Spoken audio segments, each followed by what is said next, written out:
আর বাবার কষ্টের জীবন আমি তাকায় তাকায় দেখেছি। বাবায় কোমরে মাজায় গামছা লাগায় মানুষের বাড়ি কাজ করে খানা নিয়ে আসে।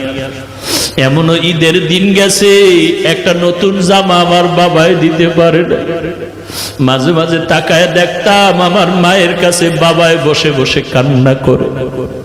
আমি বলতাম, রে ও মা, বাবায় কেন কাঁদলো?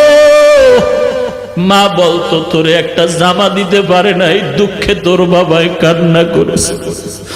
এমন কষ্টের জীবন বাড়ায়া তোমার ঘরে আসছি। জানির কারি সাহেব আজকে আল্লাহর কাছে দোয়া করে গেলেন, কিন্তু দেখে যেতে পারলেন না যে হাফিজুর রহমান কেমন হয়ে গেল। আমার হাত আর তার হাত এক জায়গায় নিয়ে এইভাবে উঠায়া উজানি বৈশা ঘরে বৈশা দোয়া করতেন, আল্লাহ আমার হাতের সাথে ওর হাতটাও তুমি কবুল করে নেও।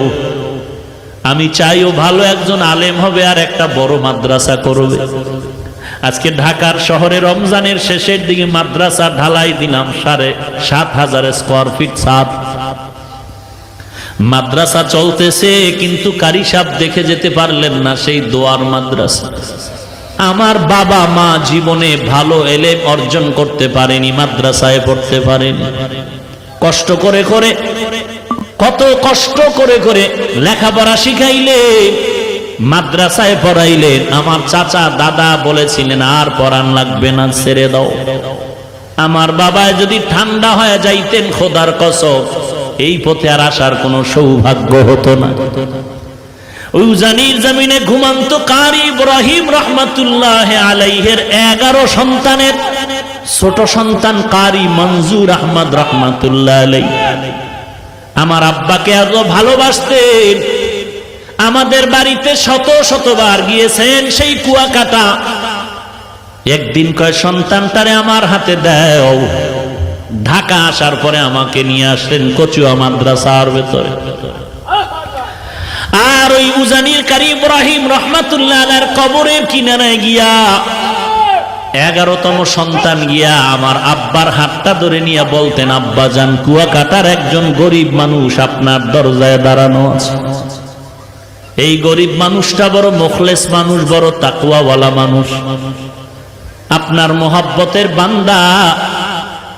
বাচ্চার মতো যেমন বাবার কাছে আবদার করে এমন আবদার করে, আব্বা জান, বাবা জান, এই গরিব মানুষটার সে কবর জিয়ারত করে, আল্লাহর কাছে একটু দোয়া করবেন, আল্লাহর কাছে বলবেন। আব্বা জান এখনো বলেন আর মাঝে মাঝে কান্না করেন।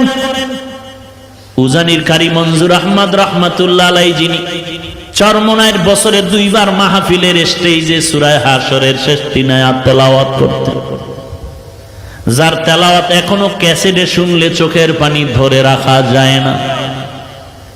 এরে নবীর উম্মতের দল, গাছ একদিনে বড় হয় না, আস্তে আস্তে বড় হয়। মানুষ একদিনে ভালো হতে পারে না। জানির কারি সাহেব কারি মঞ্জুর আহমদ 11 জন সন্তানের সর্বশেষ সন্তান।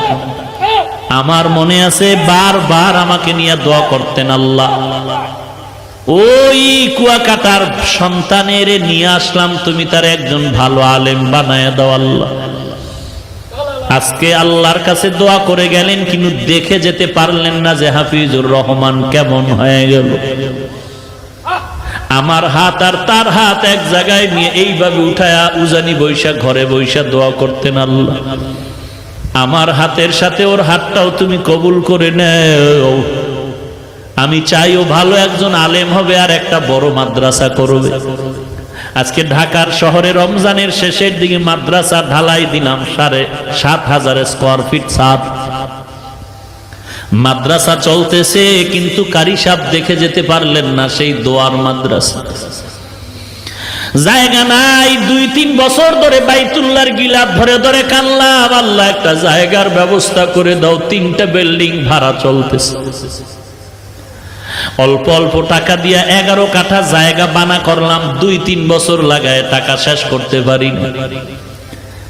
যাদের থেকে বায়না করলাম, বললাম ভাই যেই টাকা দেওয়া হয়েছে এই পরিমাণ জায়গা দিয়ে দেন, আমরা টিনের ঘর করে ওখানে যাই, ভাড়া টাকা দেওয়ার সুযোগ নেই।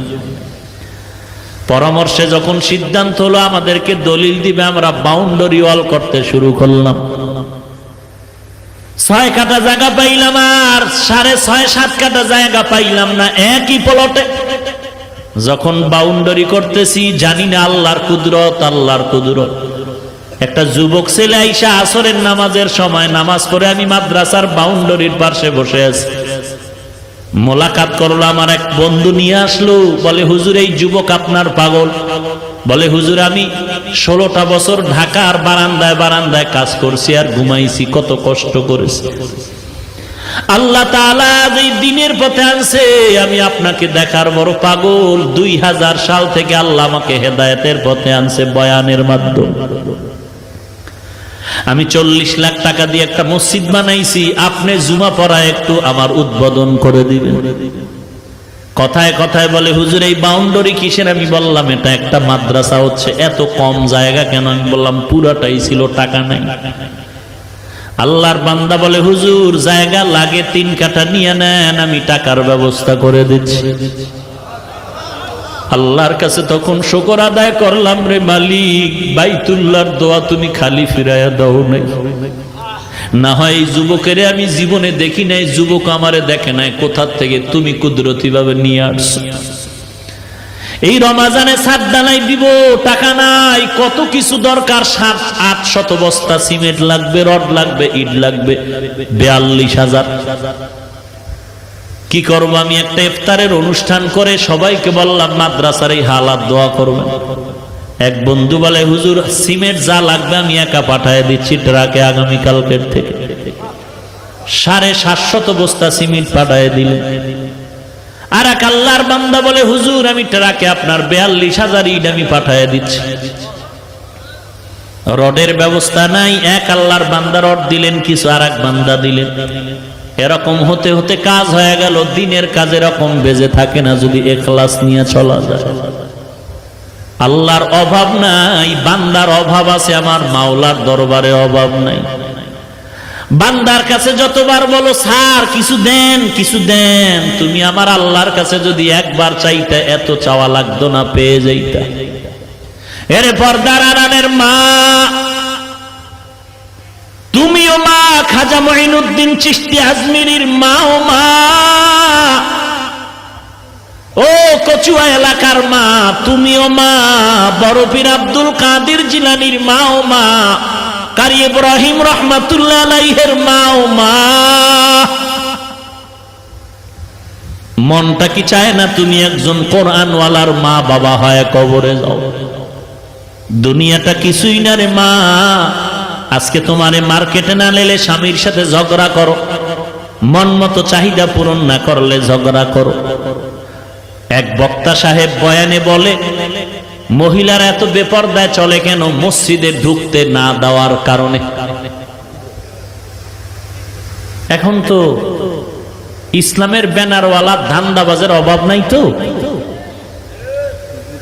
আহা, বলে মহিলাদেরকে মসজিদে ঢুকাও, পুরুষের পাশাপাশি মহিলাদের নামাজের ব্যবস্থা করে দাও। বক্তা সাহেব বলে মহিলাদেরকে মসজিদে ঢুকার সুযোগ না দেওয়ার কারণে মহিলারা বেপরদায় চলে।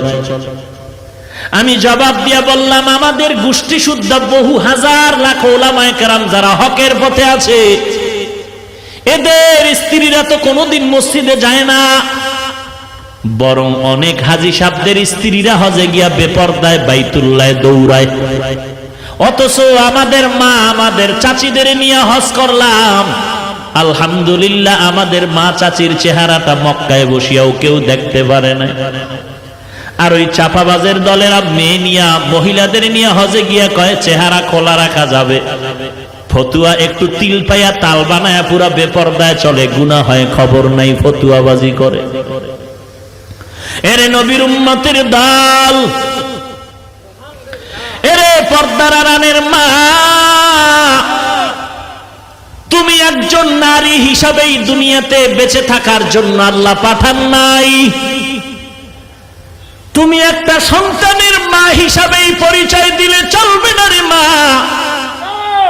তুমি একজন স্বামীর স্ত্রী পরিচয় দিলেই যথেষ্ট হবে না রে মা। তুমি একজন মায়ের কাছে সমাজ আর জাতি অনেক কিছু পাওনাদার।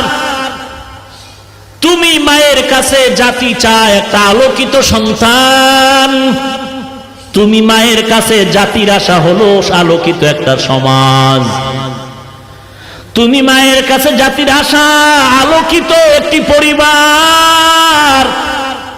ও পর্দার আড়ালের মা, তুমি যদি আলোকিত সন্তান দুনিয়াতে উপহার দিতে চাও, তুমি মা যদি একজন আলোকিত সন্তানের মাধ্যমে সমাজ আলোকিত করতে চাও, মা তোমার অনেক ত্যাগ স্বীকার করতে হবে, যেমন ত্যাগ স্বীকার করেছিলেন খাজা মঈনুদ্দিন চিশতি আজমিরির মা।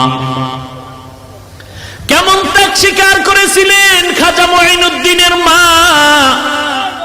যেই খাজা মঈনুদ্দিনের খেদমতে ভারতের মধ্যে লক্ষ লক্ষ বিধর্মীরা কালেমা পড়াচ্ছে।